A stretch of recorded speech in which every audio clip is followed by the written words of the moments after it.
Ça a commencé quand j'étais en train de lire des histoires à mon petit garçon, à Gaspard, où je réalisais que Gaspard, la plupart du temps, il était fasciné ou émerveillé en fait par des espèces qui avaient disparu, par les dinosaures, les tyrannosaures, ou des espèces qui étaient en voie de disparition ou qui allaient disparaître dans les décennies à venir.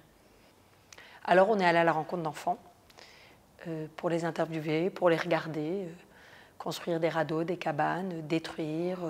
Et on a eu envie, à partir de ce regard-là, d'aller plus loin dans les histoires qu'on raconte aux enfants et d'imaginer un conte, de rentrer dans un onirisme, de questionner, d'inviter le spectateur par une écriture polysémique, une écriture qui est constituée comme ça de fragments, qui commencerait par une espèce de prologue qui serait ces paroles d'enfants d'aujourd'hui, d'enfants de notre monde et de notre époque, et d'inviter le spectateur ensuite à glisser dans le rêve d'un de ses enfants, d'un petit garçon qui s'appelle Corbe, et de traverser avec vous en fait une espèce de conte qui se veut mythologique, qui est une remontée dans le temps depuis la nuit des temps, l'aube des temps, le monde de jadis, le monde d'avant le temps, et d'un enfant qui naît dans un manteau de neige, dans une banquise où il n'y a aucun autre humain. Et cet enfant est élevé par une louve. Donc on connaît toutes les mythologies.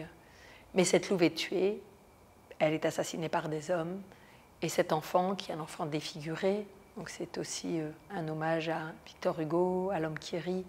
C'est un conte inédit magnifique de Joël Joanneau, qui s'appelle maintenant L'île interdite.